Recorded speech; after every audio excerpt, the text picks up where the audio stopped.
Assalamualaikum warahmatullahi wabarakatuh. Perkenalkan, nama saya Yunita Revianti, NIM saya 11220156. Dan saya Reni Arfiani, NIM saya 11210022. Di sini kami ingin menjelaskan tugas metode penelitian. Judul tugas kami di sini adalah Rancangan aplikasi penggajian basis web PT Sakura Aluminium.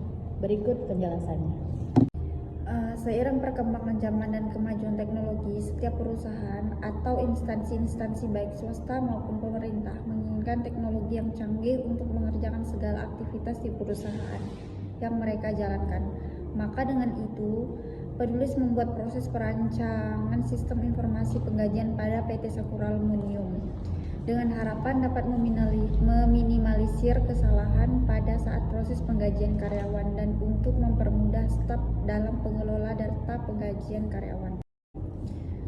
Untuk metode penelitiannya sendiri, pengembangan dengan menggunakan perangkat lunak. Metode yang dilakukan menggunakan metode waterfall yang dimana menggunakan klasik bersifat sistematis.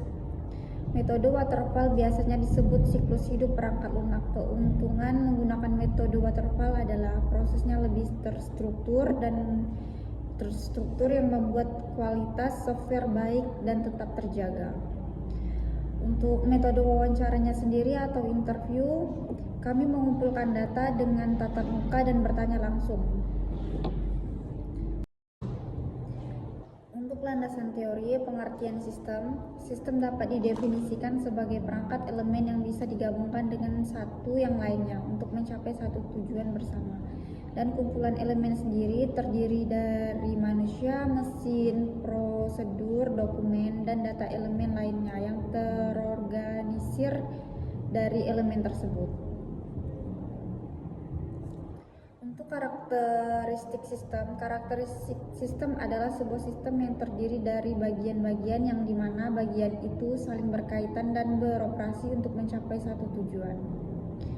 Pengertian dari perancangan sistem adalah yaitu bertujuan untuk memberikan gambaran dari suatu sistem yang akan dibuat. Dapat disimpulkan bahwa perancangan sistem adalah suatu proses perancangan untuk merancang suatu sistem atau untuk memperbaiki suatu sistem yang ada sehingga sistem tersebut menjadi lebih baik dalam proses merancang input, output, dan file. Untuk pengertian dari sistem informasi sendiri, kombinasi dari teknologi informasi serta aktivitas dari orang-orang yang menggunakan teknologi gunanya untuk mendukung manajemen operasi serta membentuk dari komunikasi sistem yang dapat mewakili dan data serta diproses sebagai bentuk memori sosial. Untuk metode pengembangan perangkat lunak sendiri kami menggunakan metode waterfall. Ini contoh gambarnya. Metode waterfall adalah salah satu yang sering digunakan atau yang paling populer. Kelebihan waterfall sendiri mempunyai kelebihan yaitu workflow atau jalur kerja sistem yang sangat jelas dan terstruktur dan dimiliki tugas dan tanggung jawab sesuai dengan keahlian masing-masing. Dan pekerjaan dapat terselesaikan sesuai dengan arahan yang dicatat.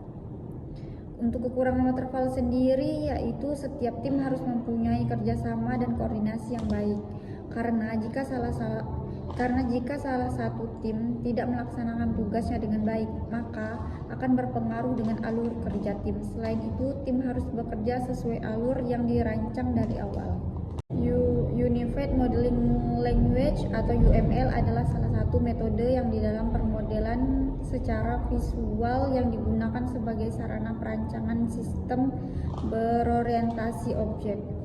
UML juga dapat didefinisikan sebagai salah satu bahasa standar visualisasi, perancang, dan pendokumentasian sistem yang biasa dikenal dengan penulisan blueprint. Untuk activity diagram adalah salah satu aktivitas yang menggambarkan aktivitas aktor, mendeskripsikan tindakan aktor pada sistem. Di sini saya akan memberikan contoh gambarnya. Karyawan membuka aplikasi, setelah itu masuk ke sistem menampilkan form login. Setelah itu karyawan mengisi form login. memasukkan data karyawan. Jika valid, langsung masuk ke halaman utama. Jika tidak valid, langsung kembali ke halaman awal. Untuk pengertian dari kelas diagram sendiri yang menjelaskan tentang struktur serta deskripsi kelas, atribut, metode, dan hubungan beberapa objek. Diagram kelas sendiri menjelaskan hubungan apa yang terjadi. Fungsi dari diagram kelas sendiri untuk menggambarkan struktur sistem yang menunjukkan dari suatu sistem yang dengan jelas dan dapat digunakan untuk analisis bisnis, membuat model sistem dari sisi bisnis. Tujuan dari perusahaan ini adalah untuk dapat memahami lebih jauh lagi tentang perusahaan ini, maka dalam tinjauan perusahaan akan dijelaskan secara rinci mengenai profil dari perusahaan, sejarah perusahaan, dan fungsi dari organisasinya sendiri. Sejarah perusahaannya. Untuk sejarah perusahaan ini, PT Sakura Aluminium merupakan agen yang berdiri sejak tahun 2018 di Pontianak. Dipimpin oleh Ibu Tessa Krista. Perusahaan ini menjual berbagai macam peralatan rumah tangga. Perusahaan ini menjual berbagai macam peralatan rumah tangga mentah yang dirakit oleh perusahaannya di bagian produksi. Setelah diproduksi, barulah barang bisa dijual kepada toko. Struktur perusahaannya sendiri yang bisa kita lihat di gambar ini. Di sini ada pemilik perusahaan, baru sales perusahaan, admin perusahaan, barulah di bawahnya ada karyawan produksi. Untuk prosedur sistemnya, prosedur sistem penggajian yang berjalan pada perusahaan PT Sakura Aluminium adalah setiap karyawannya ketika datang absensi menggunakan fingerprint. Setiap akhir bulan, admin dari perusahaan merekap gaji karyawan dengan mengambil datanya dari aplikasi fingerprint, menariknya dan memasukkannya ke aplikasi Microsoft Excel. Untuk perhitungannya di sini masih perhitungan manual, di mana ketika data tarikan sudah dimasukkan ke Microsoft Excel, dihitung secara manual untuk mengetahui berapa hari masuknya, berapa lama telatnya, agar bisa dihitung untuk potongannya. Kemudian, hasil dari rekap hitungan manualnya itu diberikan kepada pemilik perusahaan. Setelah menerima rekapan gaji dari admin, maka pemilik perusahaan memberikan gaji karyawan menggunakan cash yang diberikan kepada admin untuk diberikan kepada karyawan yang lainnya. Identifikasi kebutuhan diperoleh berdasarkan kebutuhan pengguna dan kebutuhan sistem dari aplikasi penggajian karyawan. Kebutuhan pengguna dalam aplikasi penggajian karyawan baru terdapat dua pengguna yang saling berinteraksi dalam lingkungan sistem, yaitu bagian admin dan pemilik perusahaan. Kedua pengguna tersebut mempunyai karakteristik interaksi dan informasi dengan sistem yang berbeda. Nah, untuk use case diagramnya ini adalah contoh dari gambar use case diagramnya, di mana admin melakukan login. Jika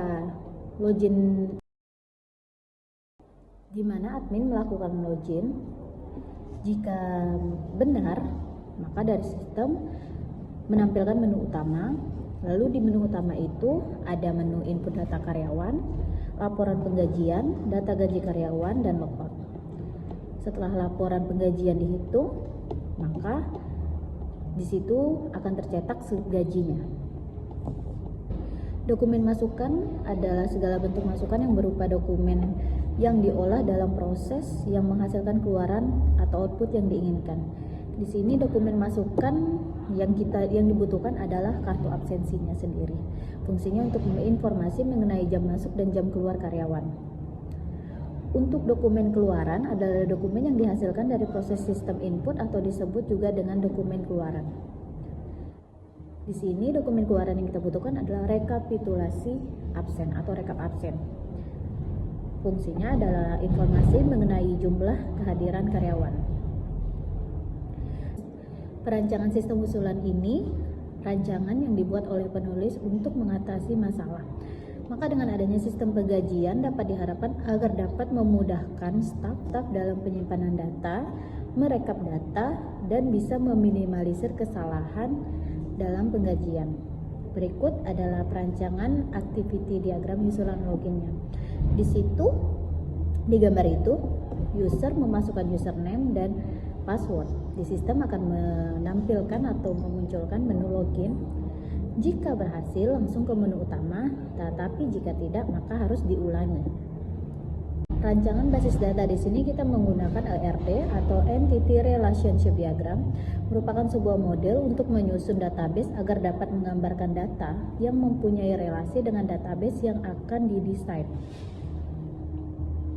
Berikut adalah gambar dari contoh ERD atau Entity Relationship Diagram.